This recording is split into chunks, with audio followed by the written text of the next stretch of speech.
Friday morning, a feel-good football Friday, one of two that are left in this football season as we get you ready for championship weekend in the NFL on Sunday. You're going to see two great games, I believe, on Sunday. The Niners and the Eagles first, and of course, Boomer will be in Kansas City with the NFL Today crew to bring you the Bengals and the Chiefs in a rematch of last year's championship game. And naturally, there was big local football news right after our show ended, like it usually does. Actually, it was a couple hours after our show ended, but it always happens that way. The only big breaking news we got of recent memory was the biggest one, which is the Aaron Judge contract. But everything else breaks later that day, and that was Nathaniel Hackett named Jets offensive coordinator, of course, fueling the speculation of Aaron Rodgers coming to the Jets.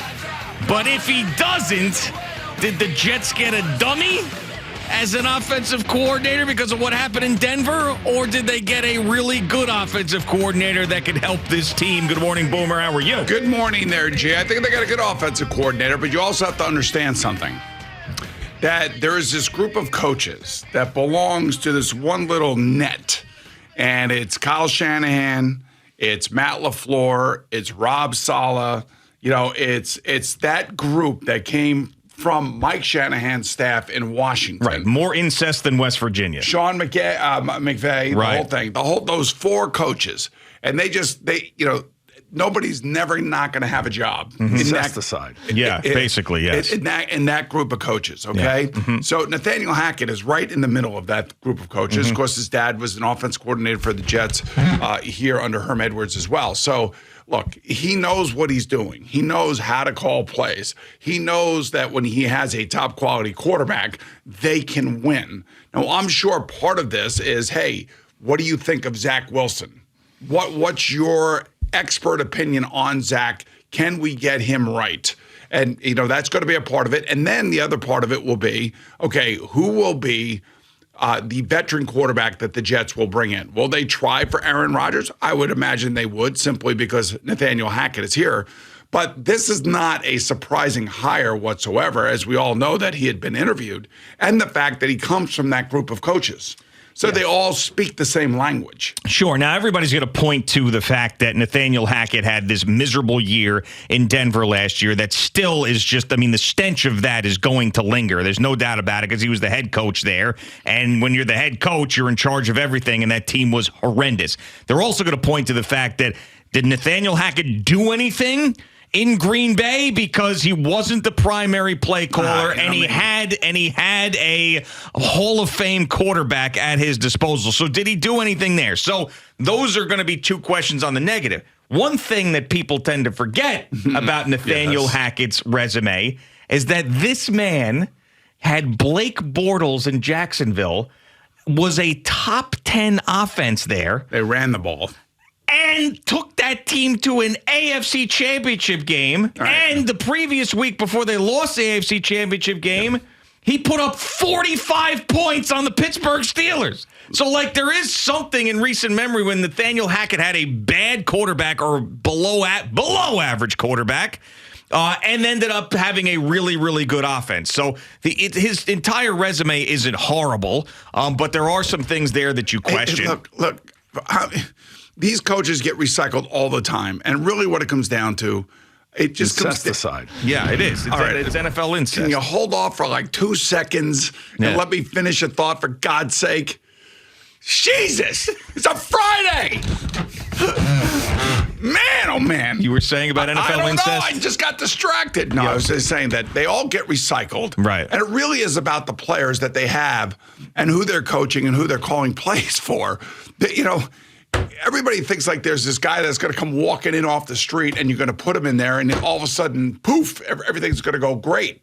And that's never the case. It all decides or depends on who the players are and whether or not, his system, which will be the same system that they had here already, is going to connect with whoever is running it as a quarterback. That's really what it comes down to. They have enough good players. They have to redo their offensive line, and they got to find a quality quarterback that knows this offense. I know one or two that do know this offense inside and out. One happens to be Aaron Rodgers. The other one is Jimmy Garoppolo. Yeah, but I don't want to downplay the hire saying that it's really just the these guys get recycled and you basically whatever and you see if it works, because I just saw two guys. Now, they were both head coaches, but basically the offensive coordinator for the Jets is essentially the person who is just completely running the offense, because Rob Saleh has shown us in the last couple of years that he's handing that part over to that guy. So this is the main guy when it comes to the offense. I've seen Mike McDaniel turn Tua before, the injuries and when he was healthy into a really good quarterback. And I saw Brian Daboll turn Daniel Jones into a guy who's going to get $30 million a year. So that's what the Jets need from Nathaniel Hackett with whomever the quarterback is. Now, I don't know if he's going to be able to turn Zach Wilson into that guy, and I can't imagine that the Jets are going to go into the season with Zach Wilson as a quarterback. I'm just thinking if they don't get Aaron Rodgers, is Nathaniel Hackett going to be successful? I mean, that's really the biggest question. Again, it depends on whether or not, they decide to keep Zach, which I think they're going to. I think they're going to keep him here at least for another year just to see what happens, see if he grows up and see if he starts to understand it. And number two, what veteran quarterback are they bringing in here, and how long is that player planning on playing? Like, in other words, if you're bringing, let's just say, and I'm just spitballing here. Let's say you bring in Derek Carr. He's going to want a 5-year contract, and he's going to want a contract extension. He's going to want a big contract. He feels like he deserves that contract, and I'm sure there'll be a number of suitors for him, and he will get a legitimate starting quarterback contract. Did the Jets want to go down that road for 4 to 5 years with Derek Carr and still have Zach Wilson here? I don't think so. What about Jimmy Garoppolo? Jimmy Garoppolo has had injury after injury after injury, and I know that he knows this offense, and he can do it in his sleep. The question is, does he want to come here for a 2-year deal or a 3-year deal? And knowing that he's most likely going to get hurt, then that would give Zach Wilson an opportunity to come out here and play. And maybe if they see something or they like something after year 3, then they can move on to whoever they bring in here. But these are still questions that have to be answered, and it's not easy. It's not easy. We all have our opinions on what we think should happen here. And one of the opinions that I've had over the last 2 weeks has been what have I said that I think is a perfect fit and a perfect match in a perfect world? Perfect fit, perfect match, perfect world? Yes.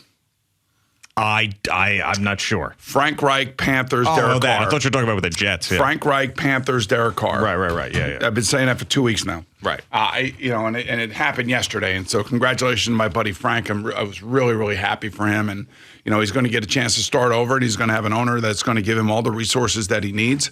And he's, and hopefully he'll find the quarterback that he wants, and maybe it will be Derek Carr.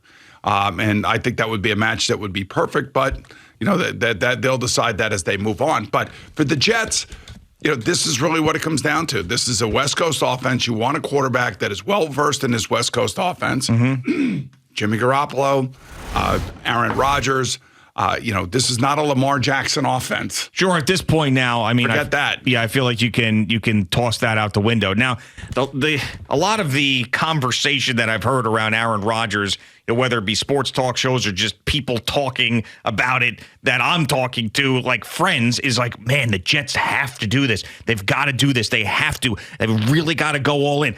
That's not the issue. I think the Jets will go all in. I do believe that the Jets would like Aaron Rodgers, and I don't think that they're going to turn down the opportunity to get him, especially after hiring Nathaniel Hackett. That's not the issue. That conversation needs to be put aside. It is a no-brainer that the Jets should be going after Aaron Rodgers. The conversation is one of two things. One, does he ever want to leave Green Bay, play somewhere else, and is that place the New York Jets? Can he see himself finishing his career on the East Coast for a team like the New York Jets and take his entire life and put it someplace around here when he has never, ever been an East Coast guy at the end of his career? And also, another big thing that I've barely heard is Aaron Rodgers takes his sweet old time. And Aaron Rodgers, the last couple of years, has been off doing his ayahuasca. He doesn't know what he's going to do. He has these interviews. Should I come back? Should I not come back? Should I be a Packer? Should I retire? All this stuff. So what are the Jets to do if Aaron Rodgers is a possibility and he's stringing them along? I don't know. Maybe I will. Maybe I won't. I don't know. Let's have a meeting. I'll be back from Peru in 3 weeks. Then the Jets are being held hostage by Aaron Rodgers and his craziness. And then all of a sudden, Derek Carr's in Carolina. Jimmy Garoppolo's somewhere else. All these veteran quarterbacks who we're going to fall back on. We don't have an opportunity, and it's either Aaron Rodgers or Zach Wilson, and we're screwed. Just so you know, the Jets interviewed a number of offensive coordinator candidates. I know that they wanted to interview others that didn't come to pass, but they had guys lined up in the queue that if a guy that they wanted, either turned down an interview or ended up getting a job somewhere else, they had to immediately, turn to the next guy that they would want to fit in perfectly. And believe you me, Matt LaFleur is telling Rob Saleh that Nathaniel Hackett's a great coach. He'll fit in perfectly. And just like I'm sure Rob Saleh told Sean McVay, Mike LaFleur is a great coach. He'll fit in seamlessly out there in L.A. So they just keep changing seats and keep changing seats. Right, okay. So the point being is that, this coach is good. They knew that he was available, and they knew that they were going to make a run at him if somebody else they wanted wasn't available. So that's the same thing that will happen with this quarterback search. They'll have their number one guy, and they'll try to make a deal for if in fact it is Aaron Rodgers. But here's the thing that would really bother me about signing Aaron Rodgers. Okay. And it's along the line of what you just said.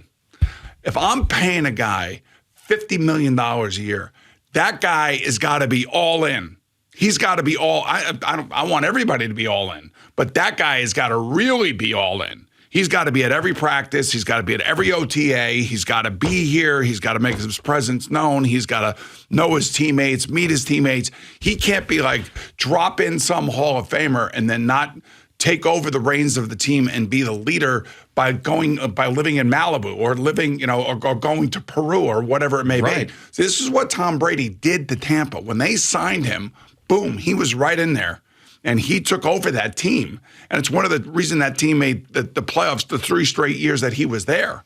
And they went with a losing record, and he threw 66 passes in a playoff game. Yeah, but that's the thing where I don't think you can make the comparison of the hire for the offensive coordinator and the quarterback, because there's Aaron Rodgers to the Jets, and then there's everybody else when you're talking about these other names. So like there's Nathaniel Hackett, or there's another offensive coordinator or whoever, and it's sort of the same thing. It's not like one guy was that much better than the other. So I could see the Jets, holding out and waiting and then not getting him and then being screwed with the options. It's sort of like I saw this guy who had a 4-leg parlay on FanDuel Sportsbook. I'm going to make this analogy. And it was all first touchdown scorers in all 4 games over the weekend, the divisional playoff weekend. And he got the first 2 right. And he had a chance, if he got all 4 right, to cash out and get like $1,000. But if he got all 4 right, it would be $1 million. And he held out. Oh. And instead of turning his $25,000 into $1,000, he let it ride. And guess what happened? The next one wasn't in his parlay, and he lost out on that $1,000. So my point is that when you're going for the top of the top of the top, you might end up with 0 if you roll the dice too much. And sometimes you just got to be like, you know what? I'm going to take this because I can't wait on that, because that seems to be a pipe dream for me. So that means that Joe Douglas has to talk to Brian Gutekunst of the Green Bay Packers, their GM, has to have a real frank, honest conversation. Is he available?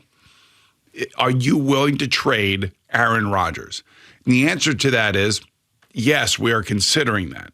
Then you have to say to yourself, and maybe to Gutekunst, can I talk to his agent just to find out where his head's at? I need to know exactly, because if we're going to go down this road, I need to know that he is 100% in, because that is not the vibe that I'm getting. No. Is that a vibe you're getting? No, absolutely not. I didn't get it last year either. And that's why I work. He could do this to Green Bay because he's had all the success at Green Bay. He's had great years. People love him there as their quarterback. He could do whatever he's doing in the offseason to them. Yeah. That's a different story.